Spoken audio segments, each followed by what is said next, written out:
Hi everyone. I'll just wait for a few people to drop in, and then we'll get started.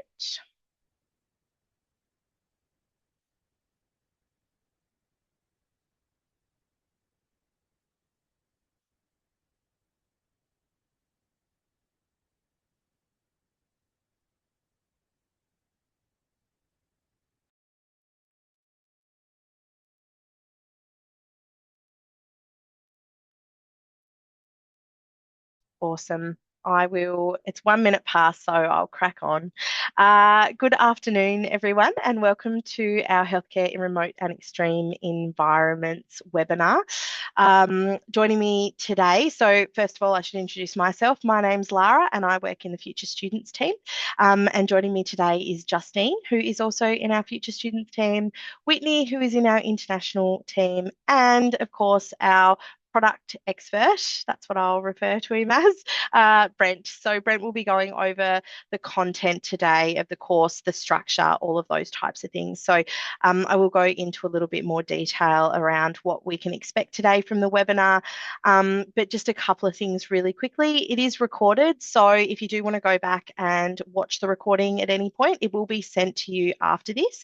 And for anyone that has registered but was unable to attend, you can obviously click back on to the YouTube link and have a look as well. So I just like to mention that because some people do have questions that they would like answered outside of the time frame as well. So there'll also be an email address at the end. But first of all, I would like to acknowledge country, and I also acknowledge that there's probably several of us that are beaming in from all areas. I'm currently based in Burnie, in beautiful Burnie. And I would just like to acknowledge the Palua Pakana of Lutruwita, Tasmania, the traditional owners of the land upon which we live and work. We pay respects to elders past and present as the knowledge holders and sharers. We honour their strong culture and knowledges as vital to the self-determination, well-being and resilience of their communities. We stand for a future that profoundly respects and acknowledges Aboriginal perspectives, culture, language and history. So, like I mentioned, I'm in beautiful Burnie and it's very sunny here today. And for those that don't know where Burnie is, it's on the very far northwest of Tasmania. And I would highly recommend that if you've never been here before, you come and pay us a visit because it is a beautiful part of the world. So today we'll cover a couple of things, and I will mention about the Q&A function. It is in the next slide, but just down the bottom, if anyone does have any questions, you can pop them in to the Q&A function. It's in the bottom of the panel of the Zoom there. And Justine will be on standby as well as Whitney if there's anyone from international joining us to answer any questions that you might have. And obviously we can keep anything that we need Brent for until the end. It's really important that with those questions, if they come into your head during the presentation, just write it straight down. Don't wait till the end. It's always good to just keep it rolling as we go. So I have mentioned Brent a couple of times, but he will introduce himself once I hand over to him. And we will also go over, or he will go over, why undertake a postgraduate degree in FREE, as we affectionately refer to the course as, course options, and just a bit of an overview of it as well as what study looks like. So often students have lots of questions around what the contact hours like, what units do you take, how does it look from the point of view of juggling everything, work, study, life, all the things. So that's a little bit more about what the timing looks like. And also I'll quickly touch on our partner scholarships and how to apply from both an international and a domestic perspective as well. And as mentioned, we will have questions at the end, but anything in the meantime, just pop it in. And that's where you can find it. So hopefully everyone has found the button down the bottom there in the right. And I will now hand over to Brent. Thank you. Thanks, Lara. Yeah, look, I'm Brent. I'm the course coordinator and senior lecturer in the Healthcare and Remote and Extreme Environments program. I'm a rural generalist based up in Jindabyne in the Snowy Mountains in New South Wales. I predominantly work across Thredbo and Perisher during the ski season, and Thredbo for the rest of the year. So this is one of the few places in Australia where you can actually work on a day-to-day basis, earning money as an expedition medic. So I've had experience working with the Himalayan Rescue Association at the Everest ER Base Camp. I've worked across Antarctica with the AAD. I've got a position with the Olympic Winter Institute of Australia, working with Australia's uh, Olympic level and world championship winning winter sports athletes. And I'm about to shoot off to Kilimanjaro for January to guide with climbing the seven summits. Um, so I think it's just important to appreciate that with our program that all of our faculty are actually out there doing what we're teaching.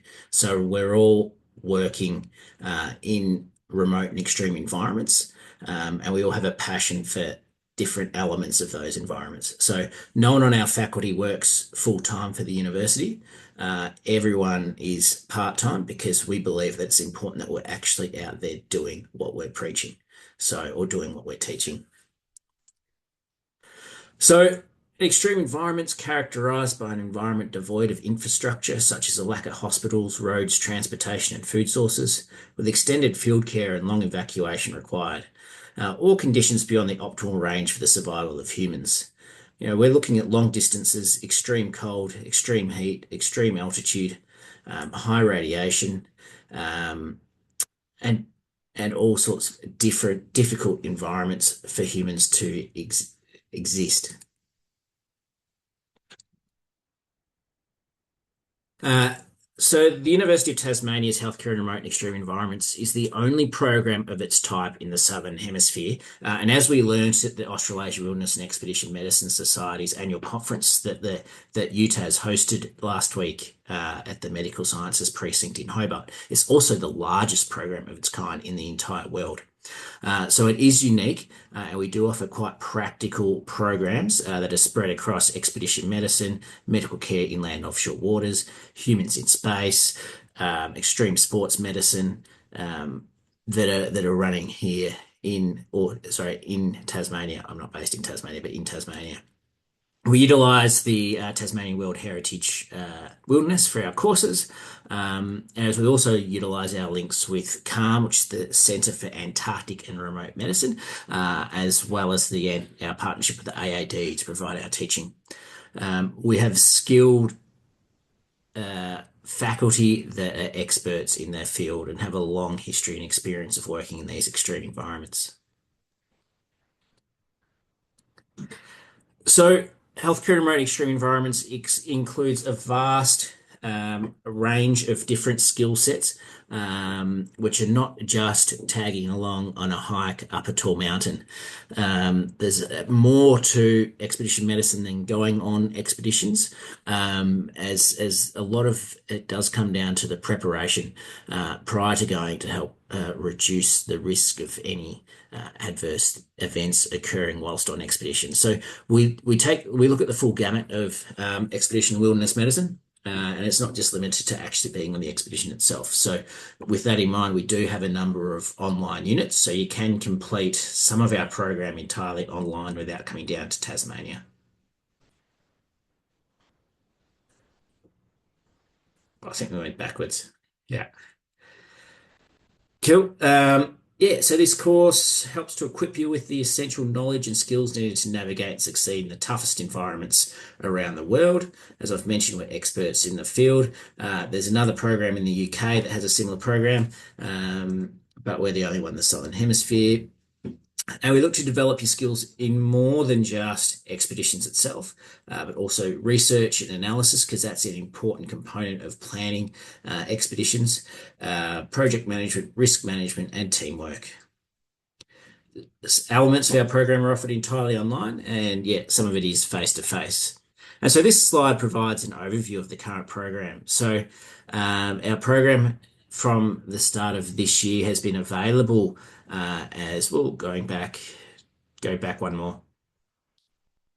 Thanks, Laura. Our program from the start of this year has been offered with CSP funding for the graduate certificate in remote and extreme environments. And from 2026, we're going to be reopening the graduate diploma as well as the master's level course. These are designed to be studied part-time. We recognise that our students, the vast majority of our students, are full-time healthcare professionals across the fields of nursing, paramedics, and medicine, as well as some allied health field. So we know that everyone's busy. We know that everyone has limited time. So we try and make our program as flexible as possible to work around our students. And indeed, I've had students before who've been doing a unit in semester one. They've done all their reading. They've submitted all their assignments by mid-March, and then they've gone off and summited Everest in the same semester. So we're able to work with our students to come up with a flexible program. We have also open to international students for the graduate certificate, and we're moving forward with hope for being able to open that to the graduate diploma and masters in future years. We also have a PhD available if people are that way inclined and want to keep going through the studies. We have face-to-face courses, which is our expedition medicine course, which is world famous 8-day course held at Mount Cameron. We have our Humans in Space course, which is the leading course of its kind in the country. We are also reopening our medical care and offshore in inland waters. We're about in semester 2, 2026, and then we're going to be moving to reopen our extreme sports medicine unit for 2027. So our program's offered online and in person. The course involves a combination of fully online units, as well as some units that have face-to-face components, then online assignments. We do have a number of units from our Masters of Public Health or Masters of Healthcare and Leadership, and the Master in Redesigning Healthcare. So we do borrow a few different units from others if they take your fancy. We do have the Commonwealth supported places, and you can join us at any stage, including semester 1, semester 2, and actually spring school extended as well.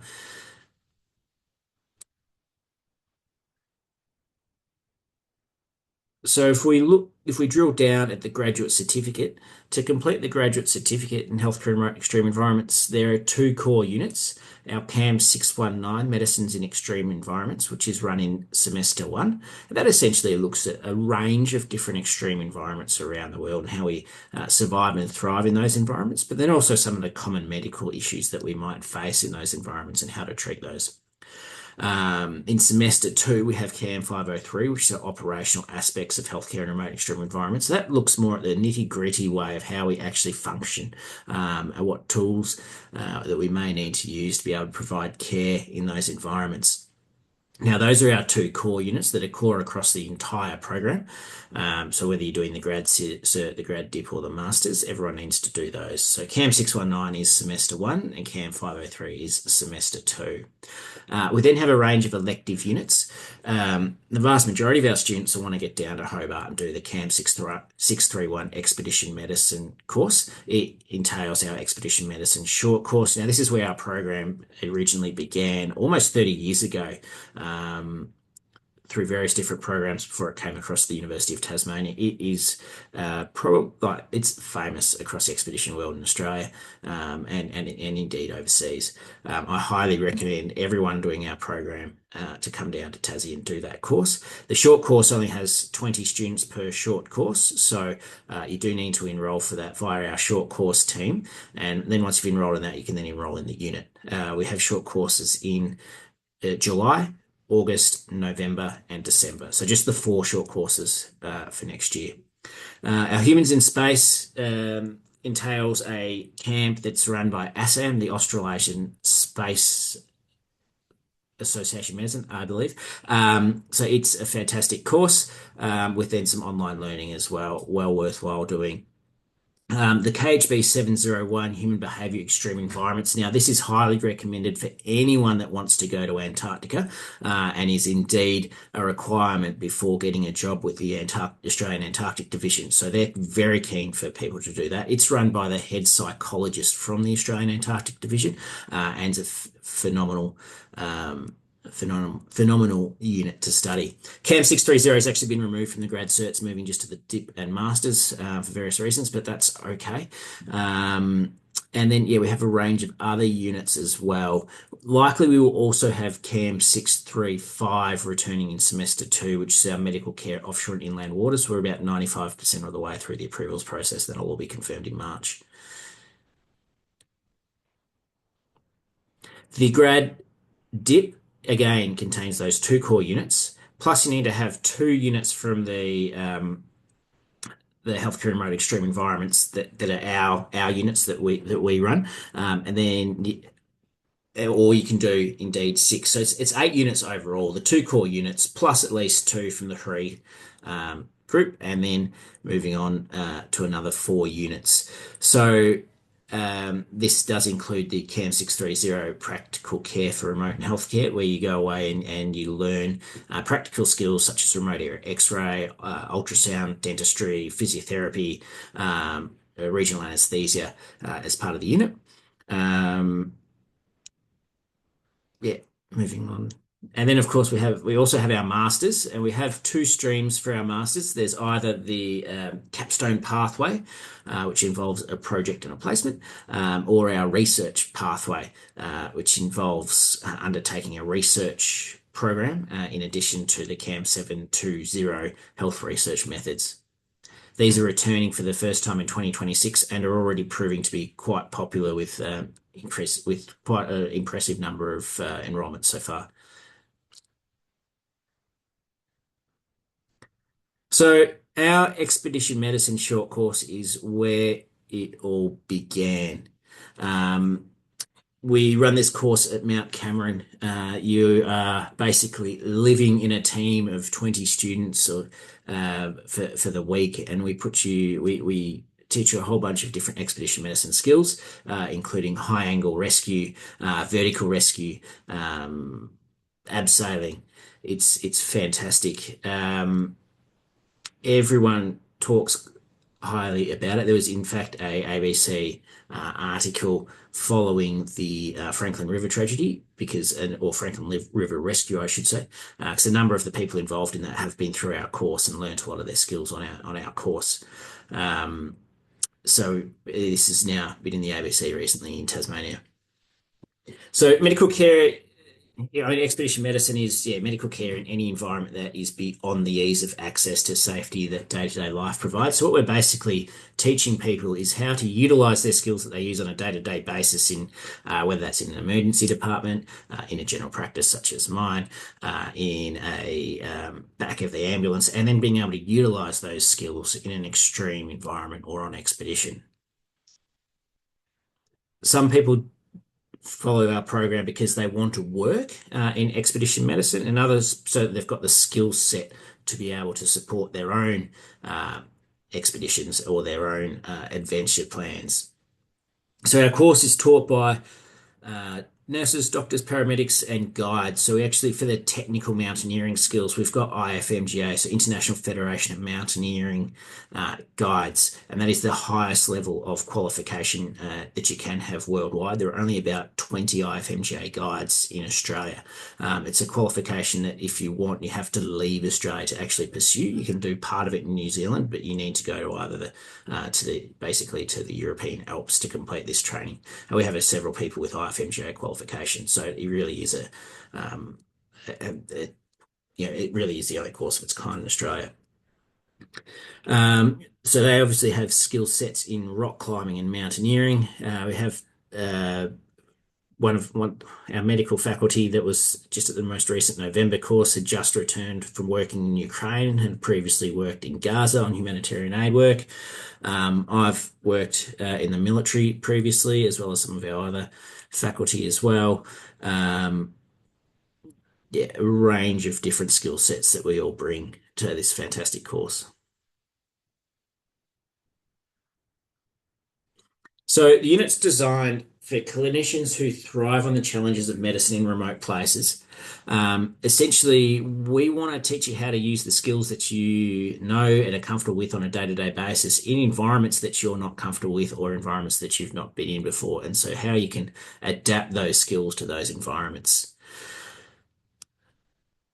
We do also get a range of other non-medical people in our course. We might even have expedition guides who are there as participants, as well as outdoor education teachers. So it all adds to the learning that we all learn from each other in addition to the faculty.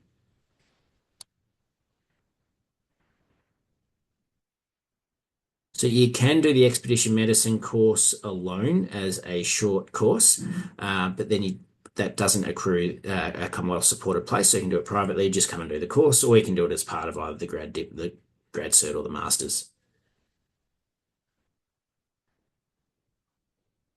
These are some of the topics that we cover.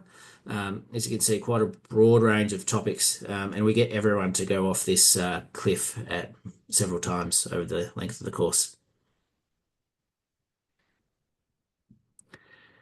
We also have our humans in space. There we go, Australasian Society of Aerospace Medicine, who several of our faculty are also work for ASAM as well. So this is training up our future doctors, nurses, paramedics involved with space flight, which is a very exciting area of medicine as we move forward. So yeah, students study healthcare and remote extreme environments for a variety of reasons and come from some diverse backgrounds. So some people are wanting to pursue a career in expedition medicine themselves and develop. For example, they might want to join the Australian Antarctic Division as Antarctic medical practitioners. Indeed, I know that Jeff Ayton, the current Chief Medical Officer of the AAD, looks very highly on potential candidates who have completed the UTAS course. Maybe people that are wanting to pursue, working for commercial companies up in the Himalaya or in Antarctica or other places around the world. And certainly we've had many students go on to those sorts of careers and roles. And they want to come work in the ski fields with me. The company I work for has control over 4 of the 5 ski fields, and so we also highly regard anyone with this qualification, the healthcare and remote extreme environments qualification. Might be looking for a career change, so we have some more senior clinicians who may have had kids. Kids have grown up. They're looking to do a few different things for the last 10 years of their clinical career before they retire and looking to pivot. Indeed, we've had the director of obstetrics at one of the Tasmanian hospitals come through our program, who's then gone on to do 2 winters in Antarctica after completing our program, and he's a graduate of our masters. Might be people who are looking to improve or support their own adventures. And indeed, we've had people who've gone off after having completed our expedition medicine course, and they've completed one of the projects we get you to do is design your own expedition that goes for 4 weeks. And as part of that, you have to design the medical coverage plan. One of our students on even the very first expedition medicine course I taught on 10 years ago went off on her expedition with her husband, and then her husband had an out-of-hospital arrest on day 2 of her expedition, and she successfully revived him based on her plan from the expedition course, and he survived that. And indeed, you might have heard there's 5 Hobart doctors that were recently in South America, and there was a storm on a pass, and a couple of those doctors were involved in rescues, and they were some of our graduates as well. So we are providing skills to help save lives around the world.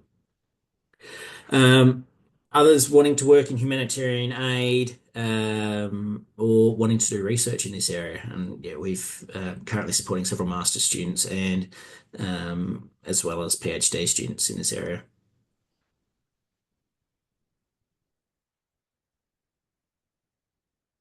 I think this is where Whitney chimes in. Yes, that's my turn for international students support. Okay, so hi everyone, I'm Whitney from the International Student Recruitment Team.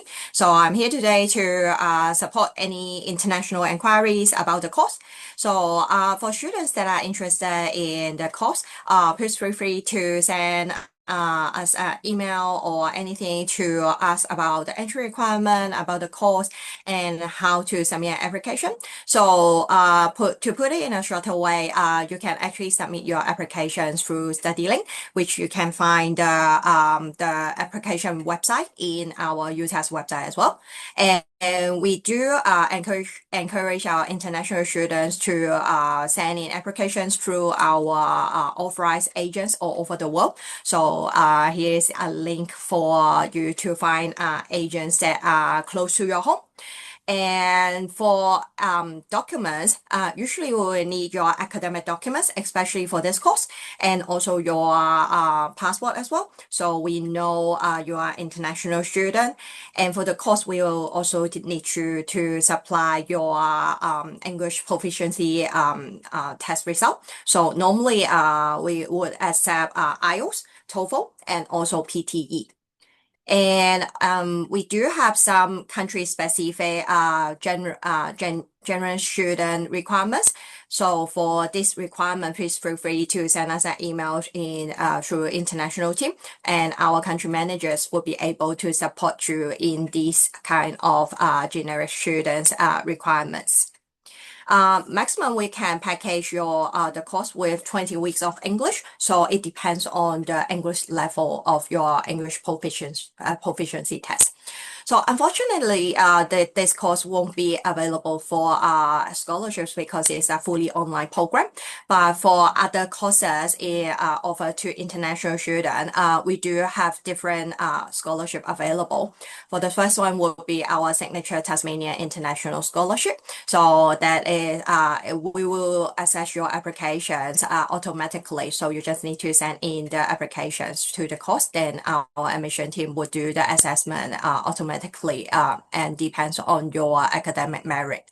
And for the early acceptance scholarship, you would need, we only confirm the scholarship for semester 1 at the moment for 2026 intakes. So if you are interested in a course that is starting in semester 1, 2026, the deadline of acceptance would be 15th of December 2025, which is around 2 weeks away from today.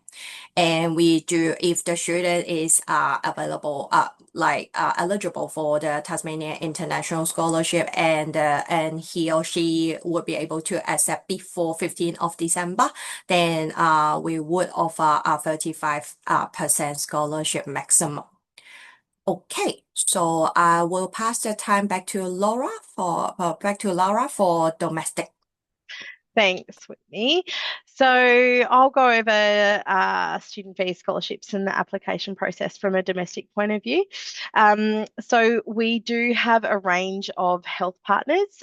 So we do partner with a lot of organisations around the country. There is a full list of them, and hopefully Justine can pop in the link to the health partners, or alternatively you can just use the QR code that's on the screen at the moment. So there's an A to Z listing, and there's, like I said, there's several hundred, I feel. There are different fee scholarships available for students that are connected to our health partners. So it's always worthwhile having a look to see what's available, because some of you might find that there is quite a nice scholarship attached to studying at the University of Tasmania if there is a partner organisation with us. So just on the application process from a domestic point of view, some of you might be already applied or you're thinking about applying. So you can apply, it's fully online, and it is actually utas.edu.au/study/apply. So there's just a word missing down the bottom, but technically, or most likely how it works with the application process is you put forward an application, we get all your details, and to be eligible for one of those health partnership scholarships, you do need to provide details of where you work. So that would be, most of the time, it's something like a pay slip, for example, and it also shows us where you are as well. So like that you're actually attached. We'd also require an APRA registration as well. So all those documentation, all of that can be uploaded within the application process. Then what happens is our admissions team go through, they have a look at everything. If they require anything further, they will reach out to you, most likely. Sometimes it can be a bit of a process depending on what time of the year you're applying.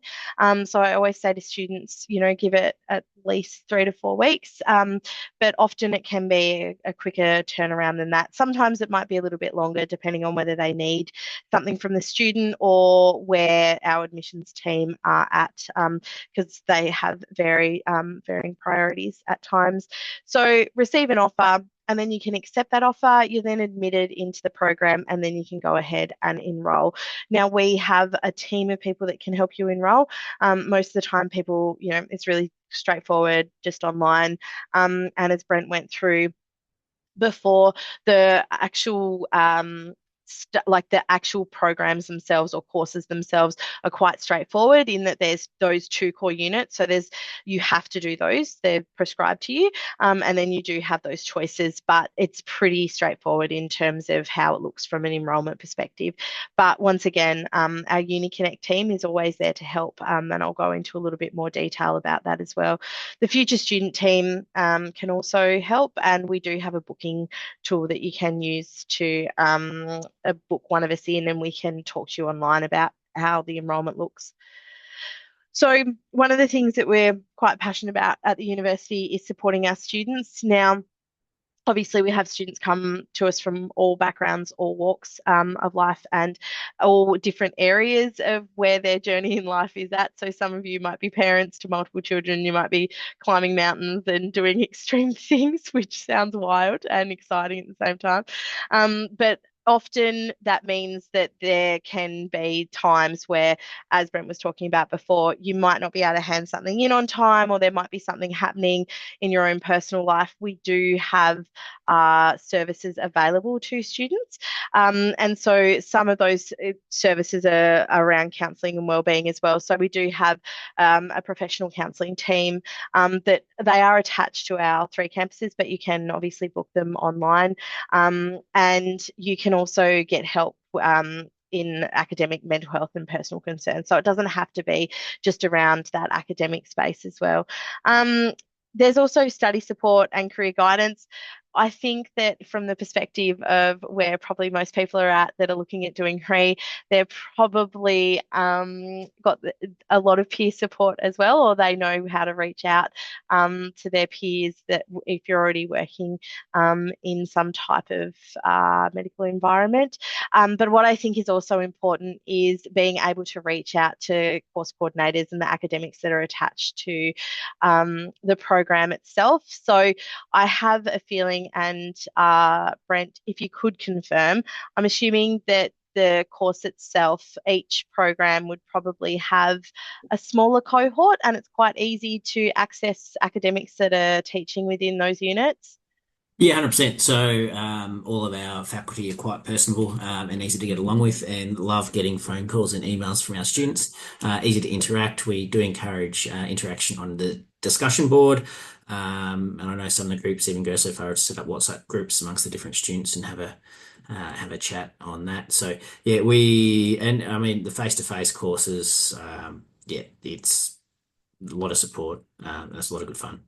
Yeah, awesome. Thank you. Thanks for confirming. So one of the biggest things, and I'll quickly move off this slide, but one of the biggest things is if you do need something, reach out, whether that's to a course coordinator or a unit coordinator, or if it is one of our services or programs. It's always really important, and I say this to students, depending on whether you're undergraduate or postgraduate, it is just really important to reach out to someone and have that conversation, because what we want is for people to succeed in the courses that they're choosing.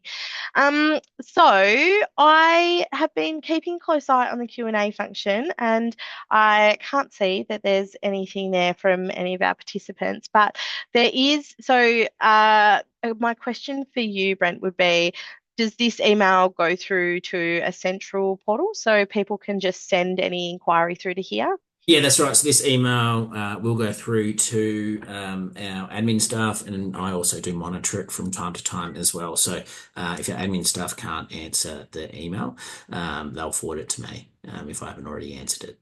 Awesome. And I did have a question earlier. I'll wait and see if anyone asks any questions. But just in relation to the short course you mentioned, so is there an email? Can people just go through this email to talk about the short course, or is there a different one? Yeah, you can go through that email, or the other email is cpd dot medicine at utas.edu.au. I'll pop that in the chat. Awesome. Yep. Great. And so how long does the short course run for, did you say? Was it 8 weeks or did I make Yeah, that so up? the expedition medicine short course is 8 days. The humans in space 8 days. is 5. Yep. The medical care inland offshore waters, when we get that up and going, and that should be in October, is also 8. And then the ESM is, which is our extreme sports medicine unit, which will be up and running in time for next year, 2020, or sorry, 2027. I'm already in 2026 in my head now because I work in ski seasons. So I've been in next year since October. Um, extreme sports medicine will be up and running in 2027, and that usually has a 5-day camp, but we're kind of reviewing that at the moment, so that might change. Yeah, cool. And I suppose from the perspective of, is there anything that like students frequently ask questions? Do you get any frequently asks that you can think of? I mean, yeah, we get a lot of frequently asked around our CAM 630, which is the skills for rural health or remote health, but it's usually around exactly what that involves. But we will have a course handbook updated for 2026, which all students get a copy of when they enroll in the program that thoroughly explains the program. Awesome. Awesome. Well, oh, oh, so Paul has asked, what are the typical weekly study requirements in terms of hours? Yeah, so Paul, thanks for the question. We generally advise if you're doing, if you're working full time, to select 1 unit per semester, and each unit is about 10 hours of reading or assignment preparation per week, is the usual rule of thumb. So, of course, if you're doing CAM 619, which is our extreme environment medicine unit, where you're looking at different extreme environments, you might be more interested in cold and you'll take a deep dive down in that than you are in hot. So the way that our program is written is that we do provide a lot of little tangents for you to disappear on and get and read up on, depending on where your interests lie. And so, yeah, generally we advise 10 hours a week, but it can be more if you're particularly interested in a certain subject or topic. Awesome. I'll just give us 1 more minute or 2 more minutes. I and do we'll have see. a question. Do Go, we have, Whitney. do we have any international students that are doing the course at the moment? Because it's a very unique course that only 2 universities is offering it in the world. Yeah, so we're taking international students for the first time in 2026. So Oh, okay. yeah, we So have not we have yet. a few Kiwis in the course, but they're under a different program rather than international. But yeah, so 2026 is the first time we're opening it up to international. So we've been pushing to open it to international for about the past 6 years, and it's taken us this long. I guess we had a sort of bit of a hiatus with COVID knocking us around a little bit, and then we had a course review, and out of the course review, they highly promoted us opening up to internationals. Okay, thank you. So I'd imagine that a lot of our international students may come from the UK or may come from the US, as opposed to UTAS's traditional international heartland. Awesome. Well, I'll do last call for any questions that anyone may have. Justine, did you have any questions that you'd like to ask? No, I didn't, but I've been a little bit lost listening, so I feel like I haven't done my job very well because I was just listening to this thinking, my goodness, this is a fascinating course. How did I not know this Absolutely. existed? And where do I sign up and how do I get that life? I must admit, yeah, so I feel like I have not done my job properly because I got very wrapped up in the content listening to what Whitney and Brenton had to say. So The units are um, amazing. But we do they have are. another question. Oh, we do. Which unit had X-ray and other imaging? Which one was that? Can you remember, Yeah, Brent? Paul. So that's CAM 630. Essentially, CAM 630 acts to replicate the training that the Antarctic medical practitioners do in Kingston prior to traveling down to Antarctica. For those not going to Antarctica, we sort of provide you direction on how to achieve that training, and then we accredit you for it. And I will just confirm that this is like it will be sent to you. So look in emails probably I'll give us a little bit of time, maybe next week or so. And the recording itself will be attached in the email, and you'll be able to stop it and have a look over all of those units as well that Brent was talking about. And the question from Paul was, is CAM 6:30 on campus? No, Paul, it's self-directed, so he essentially points you in the direction of these particular courses. So it is very good for, say, ACRM trainees who are doing this as a part of their registrar training, or ASIM trainees. But if you're already a consultant in one of these fields and you're doing this on a daily basis, then basically providing me with the education that or evidence of the educational skills that you have, and then we're able to accredit it for you. So it's not a traditional unit as such, and happy to take that conversation offline. I have just put the link to that unit in the chat as well, so that you can go straight and have a look at the course and unit handbook entry for Brilliant. that Thanks, unit. Justine. And fantastic, you're an ACRM Reg. Yep, very good. It is designed for ACRM registrars. Where I'm a FACRM, Jeff Aiton's a FACRM, Eddie Albert, who set up this course, is a FACRM. There's a long tradition of FACRMs in our program, and a number of our faculty are FACRMs. We had a faculty meeting last week, and even our head of school at the Tasmanian School of Medicine, she's a GP, but there was a lot of GPs and FACRMs sitting around that table. Awesome. I'll give it another minute. But I'm a bit the same as Justine. I think that it's a really fascinating course. So Oh, we do Rosie, have another one, Lara. Yeah. If you want to read that out, if you've got it there, I'm happy to. I It's up to can. you. So Rosie is a paramedic with a background in outdoor education with a Cert 4 in outdoor rec. Just wondering if I could get some advice on whether the wilderness med course would be appropriate, or if there's likely going to be a lot of content I've already covered. Happy to be directed to who I should contact for advice. Any idea, Brent? Yeah, of course. So that's the Expedition Medicine short course, I believe, that you're referring to there, Rosie. So look, I'm one of the faculty on that. I was the lead faculty on our course that I just got back from 2 weeks ago. Look, with that skill set, we do have a number of outdoor education providers who come on it as students. It goes above and beyond what you will be taught as a part of your outdoor rec or outdoor ed university degree. It goes above and beyond what the wilderness first aid or WAFA or any of those sort of advanced first aid certificates do. And we have a number of people. Like, I just had an application today from someone who's the head of outdoor ed at one of the big Melbourne private schools, who wants to come along to build his skill set. We see this quite commonly. We have a number of international guides who actually come on the course to update their skills, and we do actually partner with a first aid certificate provider, so that you're able to just get that as a part of your XMed as well. Awesome. Hopefully that's answered that, Rosie. If it hasn't, you can pop another question in.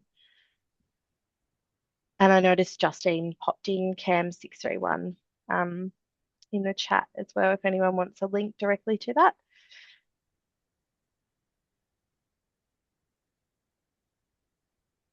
You're welcome, Rosie. You're more than welcome.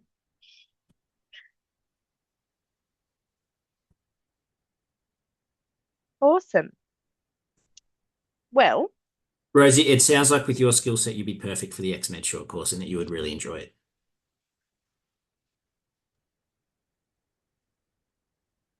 and so I will officially, we've got a couple of thank yous coming through. So I will officially thank everyone for coming along today.